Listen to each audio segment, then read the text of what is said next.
começar a trabalhar, né? Vamos trabalhar? Vamos. Vamos. Primeiro, nós não vamos falar mais sobre episódio, vamos falar sobre a temporada. A primeira temporada do IAgoraCast, aqui com meu parceiro Nicolau Ramalho, da NoLeak e da Mr. Turing. Isso. Né? Eu, o âncora Ítalo Pinha, da empresa I8T. E hoje, agora, né, nós recebemos a presidente executiva do Instituto Palavra Aberta e vice-presidente do Conselho de Comunicação Social do Congresso, Patrícia Blanco. Muito obrigado. Obrigada a vocês pelo convite, é um prazer enorme estar aqui falando com vocês. É uma compulsão, né, falar doutora Patrícia Blanco, mas ela está nos proibindo de chamar de doutora, viu? Você vai ser podado. Vai ser podado. Por favor, vou te censurar. Isso, já começando a falar já de cara, né? De censura, né? Exato. Censura prévia. Censura prévia. Por que liberdade de expressão, para ti, é um tema tão precioso? Bom, primeiro porque não existe liberdade mais importante do que a liberdade de expressão.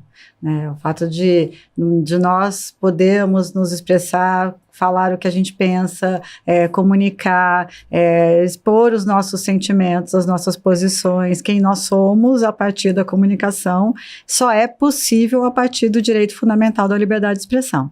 Por isso, um direito que a gente precisa batalhar e defender diariamente. O brasileiro vende barato essa liberdade, doutora ou Patrícia Blanco?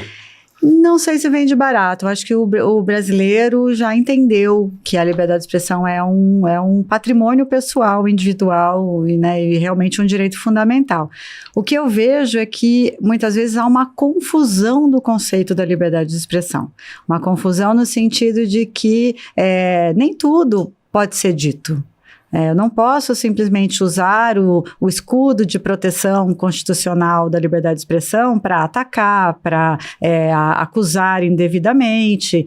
A liberdade de expressão ela não tem limites no sentido específico, mas ela tem consequências. Então, o cidadão precisa entender dessas consequências, né? Quais são elas, principalmente para si mesmo e para o outro. Como que surgiu o Instituto Palavra Aberta? A Palavra Aberta é uma entidade sem fins lucrativos que foi criada em 2010, fruto da união de 4 entidades do setor de comunicação. A Associação Nacional dos Editores de Revista, Associação Nacional de Jornais, Associação Brasileira das Empresas de Rádio e TV e Associação Brasileira das Agências de Publicidade, que viam lá no final de 2008, começo de 2009, uma tendência crescente no Congresso Nacional de tentativas de cerceamento principalmente ao jornalismo e a liberdade de imprensa. E aí eles resolveram, numa conversa, unir esforços para criar um instituto que tivesse um propósito específico, que fosse, na verdade, um think tank de liberdade de expressão, de liberdade de imprensa, e aí então nasceu o Palavra Aberta em fevereiro de 2010. Eu estou lá desde um pouquinho antes, quando nós começamos a pensar, a estruturar questões de estatuto, né, de composição, de como funcionaria. Então, estou lá há 14 anos já. Vou aproveitar o gancho da coincidência do nascimento do Instituto Palavra Aberta 2010 e linkando com a inteligência artificial, né? Eu costumo falar que a inteligência artificial não tem nada de novo. Na verdade, academicamente, ela já é conhecida desde a década de 50, com o termo, inclusive, inteligência artificial. Então, o que tem de novo aí no mercado é que, justamente, mais ou menos nesse período, ficou mais popular a capacidade de processamento de máquina.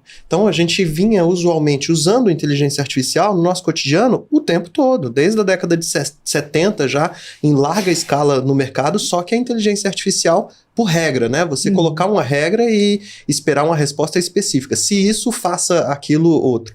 Então, 2010 teve uma grande reviravolta no mundo da inteligência artificial, coincidentemente, que é a capacidade maior de processamento de máquina. E aí permitiu a gente começar a usar a rede neural, usar de fato, comercialmente falando, machine learning, deep learning, rede neural, de fato, para ajudar o humano nesse processo. Só para não ficar sem nenhum vínculo, e eu já vou provocar em relação a, já que a gente está falando de inteligência artificial, de deepfake, né? De fake news e o que a gente costuma falar de anti-fake news, né? De novo, da mesma forma, do mesmo jeito que a inteligência artificial cria o fake news ou cria o deepfake, A mesma tecnologia é capaz de detectar se aquilo foi feito ou não foi feito por inteligência artificial. Eu imagino que até mesmo esse tipo de intervenção, regulamentação, o Instituto Palavra Aberta entra bastante nessa discussão, né, de regulamentação e de até que ponto vai a inteligência artificial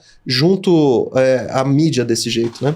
A gente tem atuado, né, discutindo, tanto no âmbito do Conselho de Comunicação Social, mas também participando dos debates, porque, como você mesmo disse, a inteligência artificial não é nova, né? Ela ganha uma dimensão muito mais ampla e principalmente um choque, né, aquele choque de realidade com a inteligência artificial generativa. Só que se a gente olhar, né, o que já é feito a partir de ferramentas, a partir de sistemas de inteligência artificial ou de machine learning ou de análise de dados baseado numa grande quantidade de informação distribuída nas redes, e aí você consegue, né, trazer aquele dado a partir da ferramenta de inteligência artificial, isso já não é novo, né? Eu brinco o seguinte: toda vez que você vai escrever uma mensagem no seu WhatsApp que tem aquele auto-preenchimento e que sugere, você já está usando. Isso. Né? Então não é uma coisa, nossa, ele vai roubar, vai acabar com tudo. O nosso amigo aqui, Nicolau, tem uma ferramenta, o Mr. Turing, né? Ele convida a ferramenta para participar da reunião. Chega no final, ela já entrega a agenda, tudo que foi discutido, tudo que foi talvez esquecido, até isso o sistema consegue identificar, né? Quem assumiu o compromisso de fazer o quê? E o que é mais interessante, você inclusive ter essa troca e aí por isso a gente fala de gestão de conhecimento através da IA generativa, porque te permite ter uma troca de informação com aquela informação viva, né? Você torna essa informação viva. Inclusive, na parte de educação é super interessante, porque você, hoje falando de videoaula, né? Você joga milhares de horas de videoaula para uma IA generativa digerir aquela informação. Isso facilita, absurdo, tanto que facilita depois para você digerir aquela informação, ver onde é que estava, eu tenho dúvida em tal ponto. Deixa eu fazer uma pergunta para a IA generativa e ela, absorvendo aquele conhecimento de milhares de horas de vídeo, vai te responder mais assertivamente e te leva, o que é importante, né? Te leva para aquele ponto específico do vídeo que houve uma maior referência para aquele termo, por exemplo. E aí, nesse sentido, eu acho isso é fantástico, porque a possibilidade, né? Até eu escrevi um artigo outro dia dizendo exatamente isso: IA, solução ou problema? Porque, na verdade... Sobre conteúdo, que nós estávamos conversando agora há pouco. Isso, porque assim, na verdade, se a gente demonizar a ferramenta ou demonizar o processo de evolução, a gente vai estar simplesmente atrapalhando uma evolução da humanidade ou até de recursos que podem beneficiar a própria humanidade. Então... A Patrícia fala muito, né, eu li algumas matérias sobre a diferença de fato, né, e opinião. Eu acho, aí você que tem que dizer, que a IA precisava já, aquela brincadeira que nós fizemos agora há pouco, né, entre parênteses, é sarcasmo. A IA deveria já dizer é fato, é opinião, é anúncio. Ela tem essa capacidade, mas não está sendo feita desse jeito, né? Ela pode ser ensinada, né? Ela consegue perceber, hoje já basicamente, de maneira muito fácil, produto de prateleira, ela já identifica as 5 emoções básicas do ser humano, ela já identifica. Pode ser por vídeo ou por texto, ela vai conseguir identificar. A diferença de fato e opinião?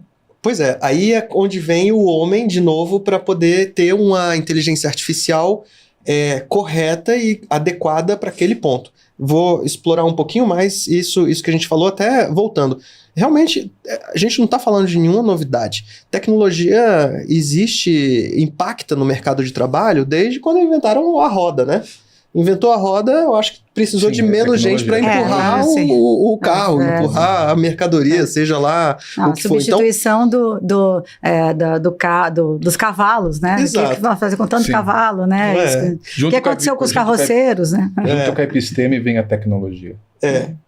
E o que eu acho mais importante, que libera o indivíduo, né? Libera o humano para fazer o trabalho que é intrinsecamente humano, que não tem como uma máquina fazer, né? Entra um pouco naquela esfera que eu sempre falo de, se tem criatividade, pensamento estratégico e consciência é humano. Uhum. Nossa última convidada aqui, uma das últimas convidadas, inclusive, a doutora Carla Tiepo, já me agregou mais uma, que é a inquietude humana, que é a ambição, a vontade de você fazer, não, peraí, eu quero fazer melhor. Se existe uma máquina que vai me permitir ensinar um pouco para ela, direcionar essa máquina para identificar, por exemplo, isso que você está comentando, do que é opinião e o que é... Que é fato, que é opinião, que é anúncio. Aí eu vou ter o homem intervindo para ensinar essa máquina, ensinando ela nesse caminho, né? Liberou o homem para esse valor mais agregado. A doutora, olha eu de novo, Patrícia, incorrigível. Nós temos que ensinar o público, é isso? É quase uma missão de ensino, de pedagógico. Tudo, né? Todos nós, você que falou que gosta de ensinar, todos nós temos uma função pedagógica hoje, de realmente te ensinar do uso, né? O uso correto, o uso ético, a responsabilidade, sobre o uso de qualquer ferramenta, e né, seja ela digital ou não. Eu falo que é a questão da faca. A faca ela é importantíssima, sim. Mas ela pode matar. Pode ser usada para outro fim. Então, para tudo tem o lado positivo e o lado negativo. O que a gente precisa, aí voltando na questão da regulação, o que a gente precisa é ter uma regulação que foque no lado positivo do uso e minimize e responsabilize pelo uso errado da tecnologia. O que não dá é para a gente fazer uma regulação absurdamente grande, ampla, engessada, burocrática, que a gente não vai conseguir dar cabo dela. E não vai conseguir fazer com que ela de fato tenha razão de ser. A gente tem que ir naquilo que a Comunidade Europeia fez agora, né, de ir nas aplicações de alto risco. Quais são Primeiro, vamos listar quais são as aplicações de alto risco? Reconhecimento facial isso. Para, né, como que é, scoring lá, é alto risco? É alto risco. É alto risco. Então, nós vamos proibir esse alto risco. Agora, o uso da inteligência artificial para melhorar o acesso à saúde, ao prognóstico, é alto risco? Pode ser se você usar aquele recurso, né, fulanizando o dado. Mas se você não fulanizar e olhar num termo geral, você fala, poxa, o que está levando ao aumento da dengue? Vamos mapear. Quem que encabeçou isso na Europa? Então, hoje foi aprovado de quinta-feira no Parlamento da Comunidade Europeia. Então, foi uma discussão essas gradações super, do que crítico do que não é crítico. Mas ainda tem críticas, tá? Isso não é uma coisa, isso eu acho que é uma evolução que a gente vai ter que ter. No caso do Brasil, o projeto de lei que está mais avançado é um projeto de lei que foi fruto de um comitê criado pelo Senado Federal, um comitê formado por juristas que elaboraram um projeto de lei extremamente amplo, e esse parecer, esse relatório foi apresentado pelo presidente do Congresso, o senador Rodrigo Pacheco, como forma de projeto de lei. Então, a partir do momento que ele iniciou a tramitação, que foi logo em maio do ano passado, foi estabelecido uma comissão especial para analisar, que fez diversas audiências públicas, ouviu pessoas especialistas de todas as áreas e tudo mais, e agora passa a ter, eles estão emitindo um relatório que vai ser apresentado de novo na comissão para aprovação e depois segue a tramitação no Senado. E o que ele prevê de punição? Ele tem diversas... Primeiro, ele traz essa questão do escalonamento por risco. E aí ele prevê diversas questões de punição. O que ele traz de positivo é justamente essa gradação. Né?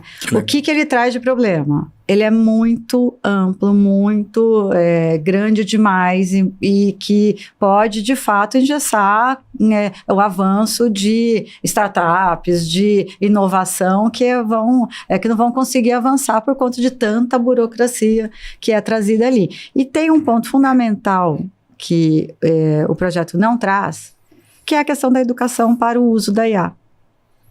Ficou de fora? Ficou de fora. E aí, esse é um ponto, porque você precisa, eu falei na nossa conversa um pouquinho antes, que eu não gosto muito dessa palavra, mas é a palavra que resume. Sim. Você precisa empoderar o cidadão. Empoderar o cidadão. Até para que a regulação se torne efetiva. Porque se o cidadão não souber minimamente... A diferença que a gente estava falando sobre fato, anúncio e opinião própria. E até reconhecer, por exemplo, quando ele está ele está usando uma ferramenta de IA que é de alto risco, ou quando ele não está usando uma ferramenta de alto risco. Ele precisa saber disso. Então, a gente precisa avançar nesse ponto. Uma coisa que eu vi no site, achei uma graça, sobre educação mais 60. Quem teve essa ideia? Nós tivemos, né? Eu tô quase lá, né? Mas assim, ainda faltam uns aninhos. Falta umas 2 décadas, né, Patrícia? Com certeza. 2,5, né? Assim, então. Brincadeira.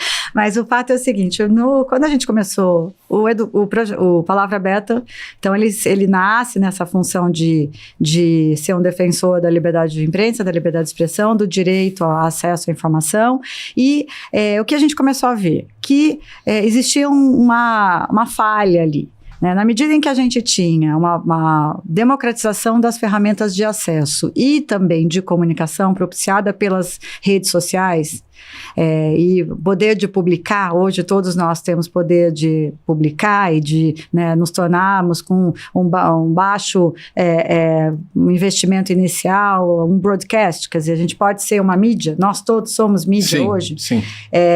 E a gente começou a ver que existia ali uma falta de percepção sobre a responsabilidade.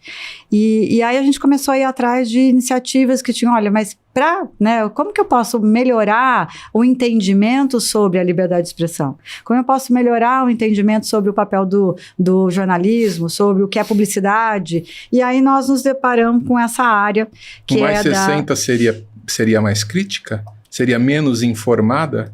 Então, eu vou chegar lá. E aí a gente criou o programa de educação midiática do Instituto Palavra Aberta. Ok. Que é o Educamídia.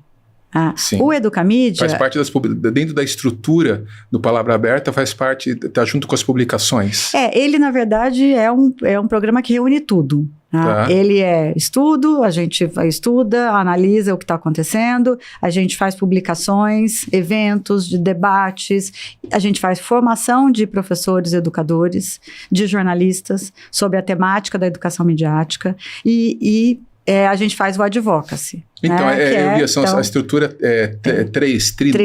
trinária que fala? Me ajuda. Mas 3 eixos. 3 eixos, né? Que são as eixos. Parcerias, publicações e a parte jurídica. E assim, o que a gente viu? Que o que é a educação midiática? É levar para o cidadão o ensino da análise crítica da informação, esteja ela onde estiver. Seja ela num veículo de comunicação, numa embalagem de um produto, num post de WhatsApp, numa mensagem de voz que você recebe. Para quê? Porque o cidadão, ele saiba interpretar o conteúdo, ele saiba diferenciar o que é fato, o que é opinião, o que é uma notícia, o que é um fato jornalístico, o que é um anúncio e tal. Só que a educação midiática vai além. Ela segue também o que a gente chama da mandala da educação midiática. Ela tem 3 eixos, eu gosto do 3, né? 3 pilares, 3 eixos. Não é exclusividade sua, Patrícia, tem muita gente boa que gosta de 3. Talvez uma das formas pedagógicas mais eficientes. E aí a gente, então, desenvolver. Então, o primeiro eixo que a gente chama o eixo da leitura crítica. É você saber fazer pergunta, você questionar, você recebe uma informação, pergunta por quê, qual o motivo, o propósito, se está fora de contexto, se não está, se foi manipulada por uma inteligência artificial, se foi manipulada por um Photoshop, né? A gente estava comentando a foto da princesa Kate, né? O segundo eixo é o eixo escrever. Como eu estava dizendo, todos nós hoje passamos a ser produtores e disseminadores de conteúdo. Como que eu posso utilizar as ferramentas de comunicação que estão aí para melhorar a minha autoexpressão, para melhorar a minha participação no ambiente de comunicação, para ser um cidadão mais ativo, né? Então, seguindo com ética, responsabilidade e tudo mais. E o terceiro eixo foi aí que me chamou a atenção da educação midiática, que é o eixo da participação cidadã. Se você é um cidadão educado mediaticamente, se você sabe ler criticamente a informação que chega até você, se você desenvolve aquilo que eu chamei do ceticismo saudável, de questionar, se você sabe como usar essas ferramentas para se comunicar melhor, você participa mais ativamente da sociedade democrática e você exerce plenamente o seu direito de liberdade de expressão. Então, olha esses 3 eixos. Bom, com isso posto, em 2019, a gente lança o Educamídia, que tinha como objetivo disseminar o conceito no Brasil e formar professores. Esse processo ele vai acontecendo, começa ainda com formações presenciais, depois veio a pandemia, a gente transforma isso tudo no online, e o que a gente começa a perceber? Que o problema era mais embaixo. Ele tinha um problema muito maior do que simplesmente você ensinar o professor. Porque o primeiro público a ser educado mediaticamente era o professor, que tinha problema de entendimento sobre diferenciação de que é fato ou opinião. Que tinha de uma dificuldade enorme. Quer dizer, a esperança vai embora. Eles que ensinam, eles próprios não tinham esse conhecimento. Exatamente. Então, a gente precisava dar esse conhecimento para eles e depois para chegar no público. E aí vem 2020... eleições no meio da pandemia, aquela avalanche de desinformação. Sim. Aí a gente começa a perceber que o público 60+, era um público muito vulnerável e que caía demais em desinformação na área de saúde. Questões Exato. Relacionadas à pandemia, à vacina, a tratamentos milagrosos, auxílio emergencial, foi uma desinformação que pegou em cheio a população mais velha. E aí, então, a gente lançou o Educamídia 60+. Desculpa, dei uma volta enorme para chegar lá. Ficou impecável. A gente estava conversando, não vamos entrar nesses méritos, nesses locais mais áridos. A gente tem hoje... No universo informacional, uma figura que não existia em 2010, quando o Palavra Aberta foi criado, que era o influenciador. O influenciador, que é imprensa, jornalista, anunciante, o anúncio, ele é o anunciante, ele é o anúncio e ele é o vendedor. Ele é tudo junto, encapsulado numa figura que chama influenciador. Ao mesmo tempo. Ao mesmo tempo. Então, olha que dificuldade você interpretar qual é o papel e a responsabilidade de um influenciador. Tá, nós fomos saraivados de tanta informação, de novos meios de comunicação, de novos meios de fala, né? E a liberdade de expressão tem limite, não tem limite? Como que ficou isso agora? O que a gente pode orientar? O Karl Popper falava que você pode falar sobre liberdade de expressão até o momento que a sua liberdade de expressão já está atentando contra a própria liberdade de expressão. Tem limite? Qual que é o limite agora? O limite é a consequência que ela pode causar no outro. Tá? O limite é você... a gente sempre tem uma frase que eu coloco, que eu sempre falo, que é a liberdade de expressão não tem limite, mas ela tem consequências. Exato. Então, o ponto ali é o ponto de equilíbrio que a gente precisa achar. Então, qual o meu direito de acusar indevidamente sobre acusar uma empresa indevidamente por fazer uma pessoa, uma figura ou qualquer pessoa. Tudo bem, eu posso até acusar, né, indevidamente. A empresa tal está poluindo o meio ambiente com gás tóxico e tudo mais. Certo. Então, eu posso falar, posso fazer isso. É livre. É livre. Qual é a consequência que eu vou ter em relação a isso? Eu vou ter que provar. Depende da lei. E a lei está explícito na Constituição. Então, você não pode, calúnia, difamação, injúria, já está no artigo. A liberdade de expressão vai até esse ponto. E aí vem uma questão que eu sempre coloco em relação à responsabilidade de todos nós, qual é o meu direito de entrar numa página do Twitter, no Instagram, numa rede social e xingar absurdamente uma pessoa porque eu discordo da posição dela. Eu não tenho esse direito. Não tem. Isso não é liberdade de expressão. Isso é ataque. Mas aí então... também a gente não vai começar a juizar tudo? Então, mas olha só, vamos lá. Eu posso discordar de você veementemente. Ok. Eu posso chegar, você fez um post você postou alguma coisa lá no seu Twitter. Eu posso chegar e falar, Ítalo, não concordo com você. Se você está errado por isso. Ótimo. Nós estamos tendo um debate no qual eu estou preservando a sua liberdade de falar, a sua liberdade de opinião, e estou expondo a minha opinião. Você pode até sinalizar que você vai me processar, inclusive. Pode dizer. Agora, o problema de sinalizar que eu vou te processar significa que eu tenho que ter provas, eu tenho que ter algum fato. Sem dúvida. Então, vai ter uma consequência quando eu sinalizo que eu vou te processar. Sucumbências aí, advocatícias. Agora, se eu, por exemplo, eu não concordo com você estar vestido de azul. Não gosto de azul porque é tendencioso, porque você está usando... Agora, eu não posso dizer assim, você está horroroso de azul, você está pegando um monte de coisinho e tal. Sobre o meu azulzinho. Formado sobre azul. Eu adoro azul, não tem problema. Eu só estou dizendo o seguinte, eu estou só dando um exemplo de como a escalada, né, do debate público e da forma agressiva do debate público contaminou tudo. E quando é coletivo, Patrícia, como que fica? No caso, as patrulhas e, enfim, aquelas patrulhas, os cancelamentos coletivos, aí não há o que se fazer, né? Mas aí é o efeito manada, né? Manada. É o efeito manada sem análise crítica. O grande problema é o seguinte, por que você cancela uma pessoa? Porque o seu par, aquela pessoa que você está do lado, que você confia, que você acredita, cancela também. Então, você entra no efeito manada de cancelamento. E o cancelamento o que é? Além de uma censura. Você está censurando o outro. Tudo bem. Espontânea, mas censura. Sim, mas hoje a censura, ela não se dá como se dava na época da ditadura, por um órgão censor que ia lá e censurava, ia vir aqui, ia ver a pauta, ia dizer não vai para o ar porque a Patrícia falou tal coisa, que tinha um órgão estabelecido, tinha um censor. Hoje a censura acontece pelos nossos pares.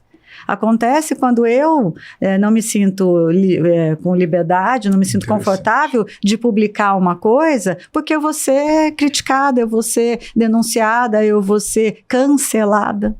Então eu pratico uma coisa que é muito pior do que a censura, que é a autocensura. Tá, então as censuras estão emanando de múltiplos lugares. De múltiplos lugares e principalmente... que eu vejo, de uma tendência de fazer justiça com as próprias mãos. Sem dúvida, sem dúvida. Né? Eu agora sou justiceiro, então eu vou... vamos pegar o caso da menina que infelizmente se suicidou lá da Jéssica, no caso do Choquei, que no fim descobriu que ela que tinha divulgado e tal. Mas qual o direito de um seguidor do Whindersson Nunes de... e entrar no Twitter dela e xingá-la e fazer o que fez. E aí, vai ser punido, Patrícia? Então, na verdade, se você pega a dificuldade de punição do efeito manada, é muito grande. Exato. Você tem que buscar o fato gerador, né? Aí eles já chegaram no IP da menina que incentivou ela a cometer o suicídio. Mas o fato é que, se a gente não olhar, enquanto sociedade, da responsabilidade de todos nós, a gente vai estar perdido. E não tem lei, tá? Não tem lei. Não precisa de lei. Para manada é muito difícil lei. E aí você pega, por exemplo, precisa do projeto de lei das fake news para isso? Não precisa. Porque a lei não vai resolver esse problema. Que é um problema muito maior, é um problema de cultura, é um problema de responsabilidade, é um problema de achar que nós como sociedade precisamos olhar o ambiente informacional de uma forma diferente. E não com um lugar que eu posso falar tudo que eu quero, a hora que eu quero, sem responsabilidade nenhuma. Eu fiquei de perguntar lá no início, e a gente acabou se perdendo, de 2010 para cá, Palavra Aberta conseguiu muito, né? A gente avançou bastante e assim, o mais importante, talvez, desses 14 anos tenha sido esse programa de educação midiática. Que bacana. Porque a gente, de fato, defender a liberdade de expressão é uma coisa muito etérea. Todo mundo defende. Até eu brinco, né? Eu sempre falo que a liberdade de expressão é uma defesa de todos, desde que eu não seja afetado por ela. Então, quando eu sou afetado pela liberdade de imprensa, por exemplo, eu quero, esse jornalista errou, eu quero que tire do ar, eu quero tire essa notícia daí e tal. Então, eu acho que o programa de educação midiática, ele dá objetividade à defesa. porque aí você, de fato, Agora, ainda assim, com avança. essa objetividade, ouvindo você falar sobre o desafio que vocês têm no Palavra Aberta no Instituto, é um desafio absurdo, um desafio enorme que vocês têm, de altíssima complexidade, ainda que você direcione para educação desse jeito. Sim, até porque uma das coisas que eu estava até comentando com o Ítalo também é que, assim, a gente está hoje na camada, a gente está discutindo inteligência artificial, só que nós não resolvemos o problema da desinformação, por exemplo, pelo simples recorte objetivo de um vídeo. Exato. Um vídeo real, só que tirado de contexto. Com uma narrativa criada para dizer o seguinte, tá vendo esse vídeo que o veículo tal, ou que não sei o que divulgou, olha, foi isso, aquilo, criando aí a opinião a partir de um fato. E a desinformação, ela é mais difícil ela se torna, nesses anos, cada vez mais difícil de ser combatida, porque ela nasce de um núcleo de verdade. Então você... Não é uma mentira, é uma distorção de algo real, de algo verdadeiro. É a distorção de um fato. Sim, né? Exatamente. No site eu estava lendo, achei bem interessante, porque está claro, bem claro, em causa que apoiamos. Vocês apoiam um jornalismo isento e idôneo. Era a nossa conversa antes de entrarmos no ar. Há possibilidade de jornalismo isento e idôneo hoje no Brasil? Sim, com certeza, tem diversas iniciativas. E aí, de novo, o formar o leitor crítico para que ele possa também contestar quando o jornalismo não atende às suas expectativas. Quando não é sério, quando não é transparente, quando não mostra a que veio, quando omite fatos ou omite dados. Então, quanto mais crítica for a audiência, melhor será o jornalismo. Aquilo que nós estávamos conversando, que cada um escolha a sua linha editorial? Sim, e isso é importante de ressaltar. O jornalismo, ele não é tendencioso, mas ele segue padrões ou linhas editoriais que precisam ser colocadas. Um jornalismo que cobre melhor a esquerda ou a direita, ele segue, ele tem isso. E cabe ao leitor olhar e saber diferenciar. E saber, inclusive, colocar ele dentro de uma coisa que a gente chama de uma cesta de informação, que ele vai saber, olha, eu quero ouvir vamos pegar mídia nichada. Eu quero ouvir um site que fale só de tecnologia. Eu quero ouvir um site que fale só de ciência. Eu quero ouvir um site que fale só de política, ou só de direitos humanos, ou só com esse viés. Mas o mais importante é que o veículo seja transparente, deixe claro qual é a linha editorial, quem financia. Isso é muito importante também, que seja claro. Quem é o editor responsável? Mas o ouvinte tem que estar empoderado num nível plus, né? A ponto dele ter a noção de quem financia a linha editorial que ele consome. Isso é o ápice mas é um ápice desde que você comece, assim, o cidadão crítico, ele vai olhar isso daí. E o que a gente tem defendido muito, Ítalo, é que na medida em que você treina o olhar, você bate o olho e você sabe o que é. Quando eu não preciso de regulamentação, né? O que é mais bonito de ver é exatamente esse alinhamento de propósito até, já que a gente está falando de liberdade de expressão e de liberdade do Instituto, né? Não, eu pelo que eu estou entendendo, eu estou dentro da regulamentação, eu estou lá dentro acompanhando de perto, porque eu tenho que estar. Sim. Mas eu sei que, na verdade, o que vai garantir uma sustentabilidade desse nível de liberdade de expressão é o mercado, é o consumidor, é o leitor, ele falando que não, eu não quero mais ouvir esse tipo de conversa aqui por causa da tendência que eu já identifiquei anteriormente. Eu quero aquele outro porque é mais isento. Isso que é o mais bonito no propósito. E nesse caso, o que aconteceu, né, de 2010 para cá? Assim, coisas que aconteceram que foram muito graves.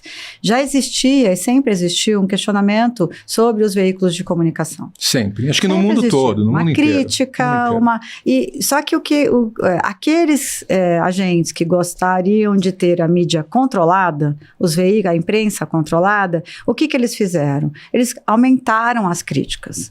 aumentaram e começaram a taxar a imprensa de tendenciosa, de produzir fake news. Lá em 2016, quando estava no auge, né, dessa discussão, quando começou a subir a discussão sobre pós-verdade, que é um termo mais acadêmico do que a gente vive hoje de desinformação, o dicionário... oh, meu Deus, agora fugiu. O inglês, o dicionário inglês... Michael? Não, eu vou lembrar, desculpa. Oxford, o Oxford. Ele todo ano ele elege uma palavra do ano. Sim, né? Verdade. E aí o dicionário Oxford, em 2016, elegeu pós-verdade como a palavra do ano. E qual é o conceito de pós-verdade? É quando crenças, resumindo, tá? É quando crenças e ideologias superam os fatos. Então, você tem um fato, mas você tem crenças e ideologias que superam os fatos. O que é o negacionismo? É isso. É isso. É isso. Você pode provar por A mais B que a Terra é redonda, que o homem pisou na Lua, mas o terraplanista, ele vai continuar acreditando que a Terra é plana. É uma espécie e que de ele vai virar ali e vai cair. Ele tem perda de contato com a realidade, não tem jeito. Bem, acho que no final das contas, é ensinar que todo extremo normalmente está fadado a isso, né? Todo extremo. Seja ele liberal, seja ele social, não tem como. Vai estar sempre fadado a isso. Eu até acho interessante o trabalho nos extremos desse jeito, desde que permita ter, ou aceite ter outras opiniões diferentes dessa, né? Porque no extremo sempre dá errado. Mas o duro é que hoje em dia a gente vive muito isso, de que, não, é o extremo e eu não aceito o outro lado, eu não aceito qualquer outra opinião. A polaridade, né? A polarização, sim. Esse é um ponto que e aí vem, né, ainda mais impulsionada a polarização, ainda mais impulsionada pelos algoritmos e pelos chamados filtros bolha, né, que você acaba ficando ali preso na sua bolha.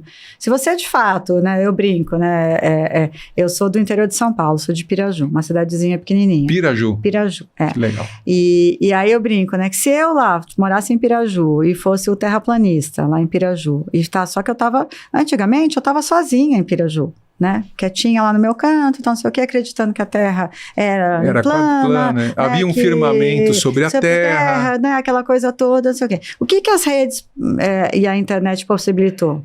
Que eu me conectasse com o terraplanista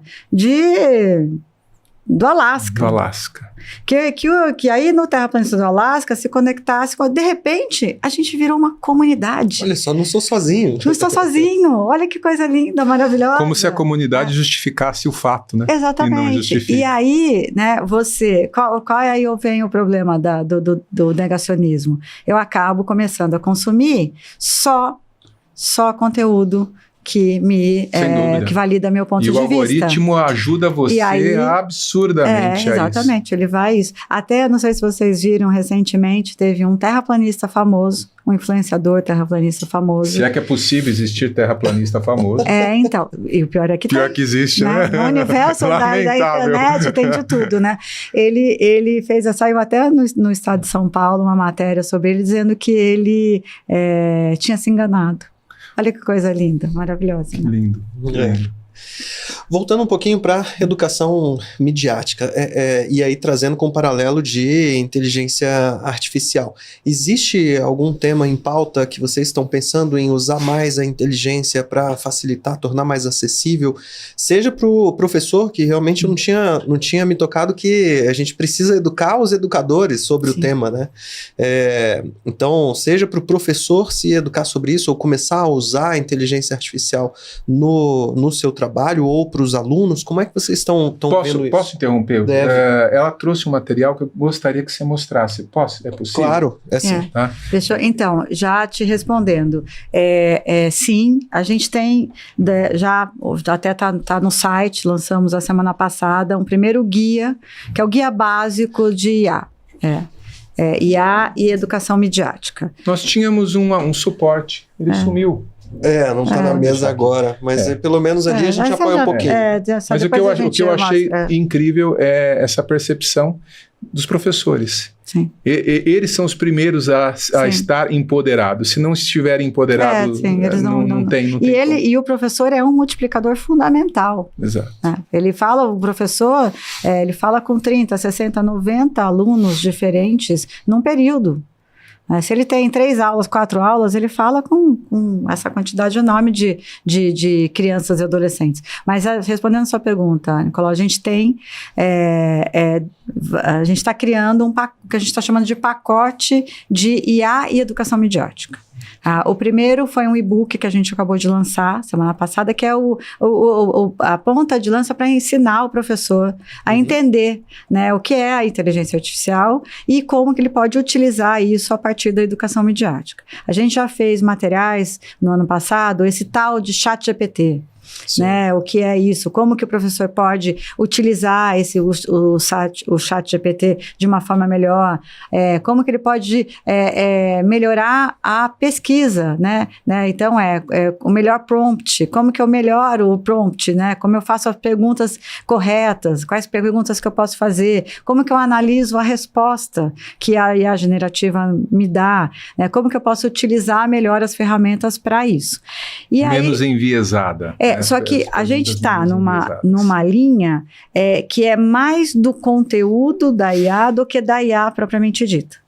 Porque o uso da IA como uma ferramenta de ensino, para usar, para melhorar, por exemplo, a atividade do professor em sala de aula, como recurso para que ele possa avaliar melhor o aluno. Como um tutor de inteligência artificial, por exemplo, vou coletar uma série de dados sobre um determinado aluno e acabo identificando uma carência ou então uma facilidade maior para um determinado tema e orientar aquilo como um tutor de IA. Esse lado que é do professor a gente não trabalha, a gente trabalha no lado do entendimento crítico da ferramenta.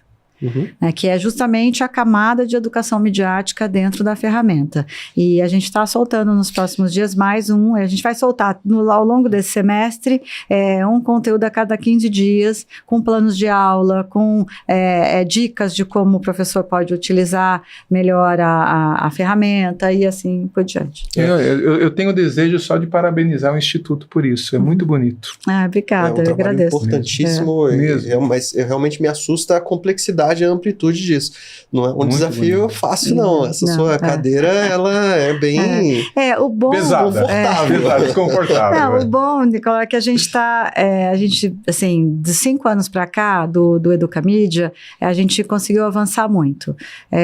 Principalmente por conta de um entendimento do governo atual de criar um departamento governamental sobre educação midiática, que tem a função de articular, e não está dentro do Ministério da Educação, que tem a função de articular com o Ministério da Educação, de Saúde, da Justiça, da Direitos Humanos, de Assistência Social, ações de educação midiática em todos esses públicos. Repete, por gentileza, é um departamento? Chama Coordenadoria Geral de Educação Midiática. Tá, Departamento de Educação de Educação Midiática. Isso, que fica embaixo da Secretaria de Políticas Digitais da Presidência da República. Você vê a importância dessa parte da educação midiática quando você falou de até o mesmo um professor sobre como usar o ChatGPT, né? Lembrando que há pouquíssimo tempo a gente teve um juiz que usou o ChatGPT, se eu não me engano ele é do Acre, usou o ChatGPT para ajudar em uma decisão. E o ChatGPT, ele alucinou tecnicamente o que a gente fala da inteligência artificial. Ele resolveu enviesar a resposta dele para um determinado tema e criou jurisprudência, inclusive, em relação a isso. Inventou uma jurisprudência. Além de alucinar, ele ainda embasou aquilo numa jurisprudência que não existia. Que loucura. O juiz, inadvertidamente, não teve o senso crítico de avaliar se aquela jurisprudência, apesar de parecer real, era real ou não, e acabou seguindo adiante. Eu sei que o caso está hoje no CNJ, até sendo julgado, né? Mas você vê o risco de você, de fato, usar uma tecnologia sem uma correta educação sobre... E achar que aquilo que vai dar a resposta certa o tempo todo, né? Nesse sentido, duas questões que eu queria trazer. Primeiro, a questão da regulação. Se você faz uma regulação guarda-chuva e aí você cria uma regulamentação sobre o uso de inteligência artificial, por exemplo, na justiça, é muito mais, como que eu posso dizer, muito mais pontual você saber quais são os usos que o juiz pode fazer e quais são os usos que ele não pode fazer. Ou a mesma coisa vale para o advogado. As questões críticas que nós estávamos falando no exatamente, começo. Também vale para o judiciário. Não, vale para o judiciário, vale para a medicina, vale para o setor da imprensa, vale para qualquer setor da sociedade que vai utilizar a ferramenta de inteligência artificial. Deixa eu só deixar claro que, na verdade, era uma questão muito simples de como que ele deveria limitar ali aquele conhecimento. Foi realmente uma carência de educação sobre como usar a tecnologia, porque ela é fundamental. O sistema judiciário já está usando em larga escala exatamente para esse fim. É só uma questão de orientar para não ter alucinação. Mas aí, Nicolau, vem uma questão do início do ChatGPT, de todo mundo achar que tudo que vinha do ChatGPT era uma resposta totalmente correta, e que não se dá, as pessoas não se deram conta no primeiro momento que o ChatGPT alucinava. Então eu concordo plenamente, tudo uma questão de ler o resultado, né? Até vinculando com o primeiro episódio que a gente teve, que a gente gravou no presencial, que foi com um ator da voz, o Thiago Zambrano. Ele é dublador já há 20 anos, então é um ator da voz mega reconhecido aqui no Brasil. E a gente queria justamente provocar um pouco isso, né, do impacto que a tecnologia gera numa vertical de negócio, numa força de trabalho, num grupo de trabalhadores que tradicionalmente não usam aquilo ali e agora estão numa situação um pouco desconfortável sobre muito desconfortável. Peraí, o que a gente vai fazer agora com isso? E aí entra a parte da regulamentação, né? Até que ponto a gente consegue influenciar para a gente conseguir ter um controle sobre isso? De novo, aqui eu volto nesse ponto que eu sempre falo principalmente nesse caso, da criatividade.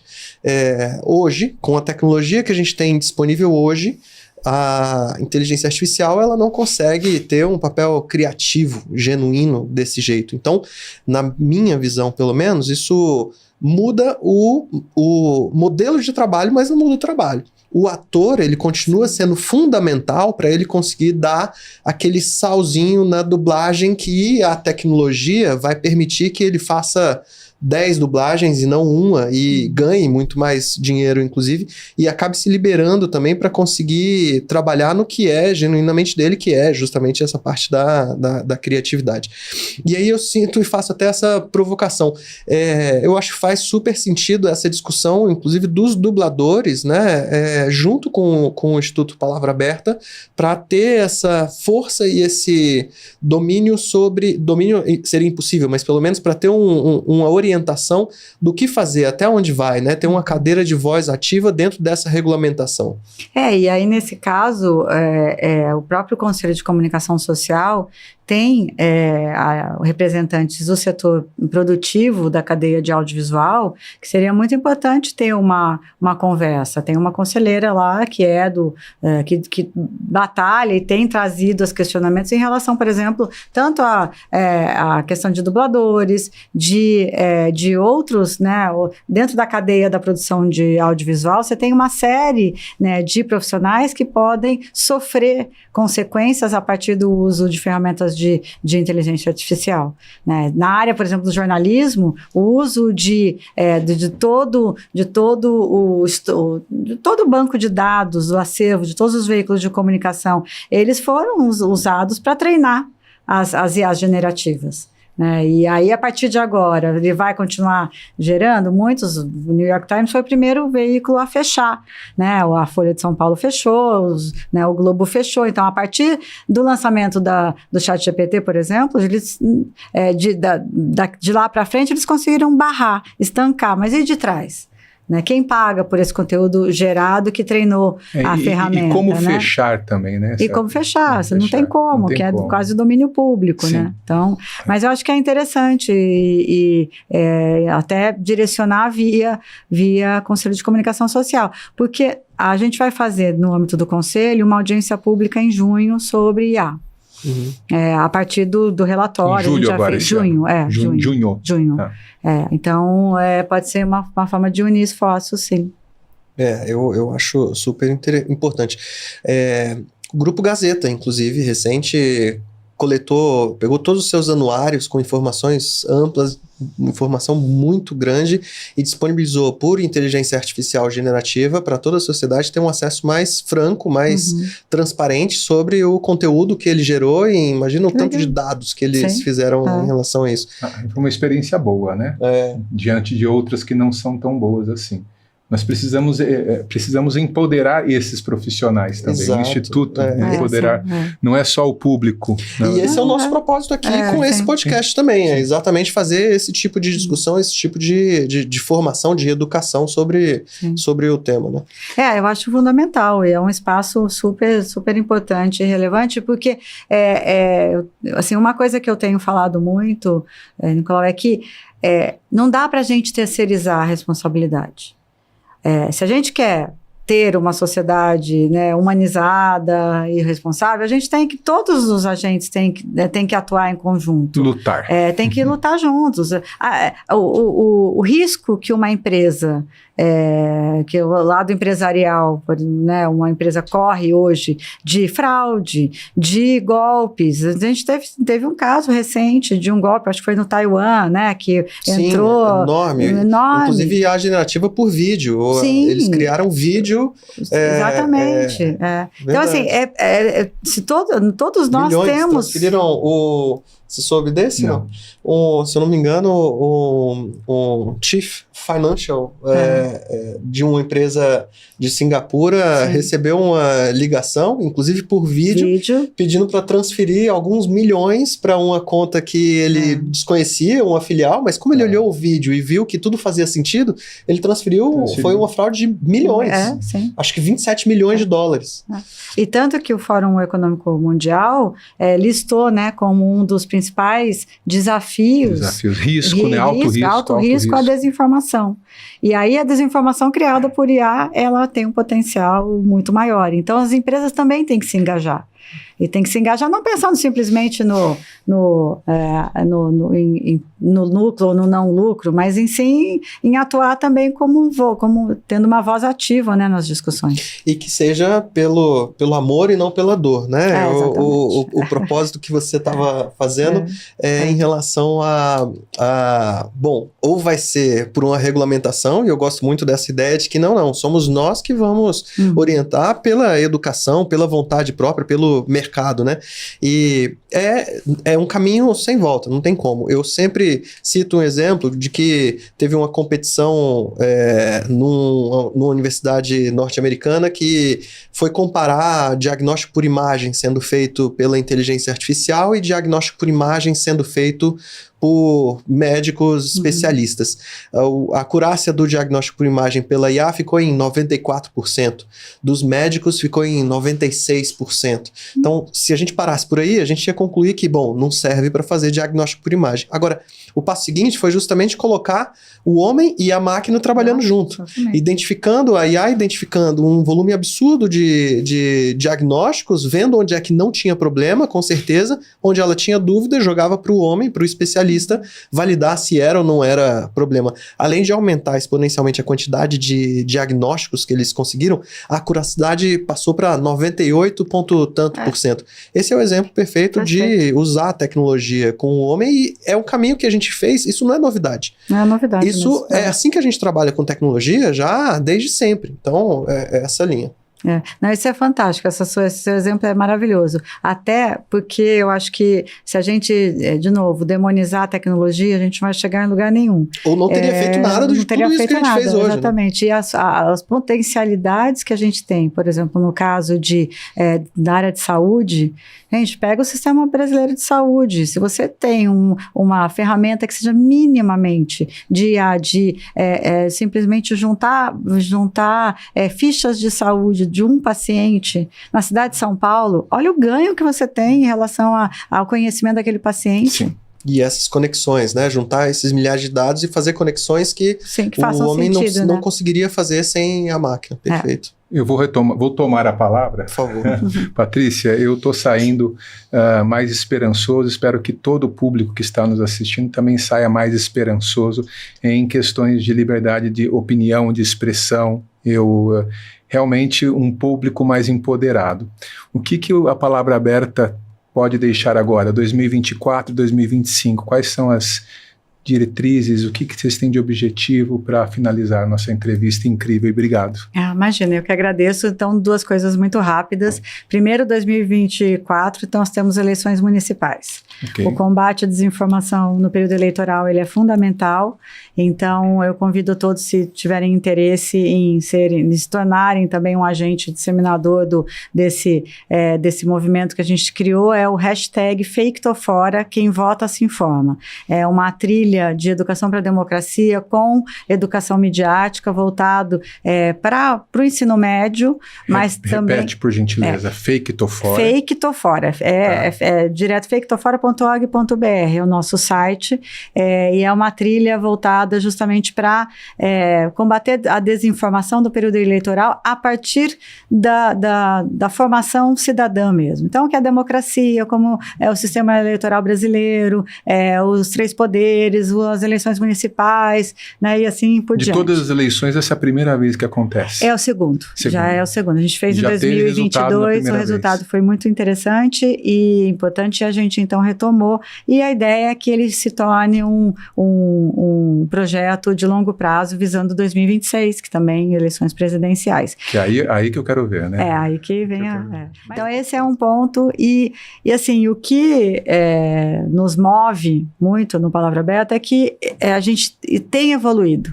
Eu sou uma otimista incorrigível, mas eu acho que a gente tem evoluído e a gente precisa avançar mesmo. Só que a gente só vai avançar se todos nós, sociedade como um todo, governo, empresas, terceiro setor, sociedade civil, academia, nos unirmos. Sim. Se a gente ficar brigando por espaço, a gente não vai para lugar nenhum. Muito obrigado. Obrigada a vocês. Obrigada. Muito obrigado e parabéns pelo propósito. Continue, que ele é importantíssimo pra gente. Ainda bem que existem pessoas e institutos assim por nós. Imagina, eu que agradeço. E também, olha, o site do Palavra Aberta tem sempre materiais novos. A gente tenta manter uma periodicidade, mas sempre que tiver alguma informação também quiserem trocar com a gente está à disposição. Grato. Obrigada.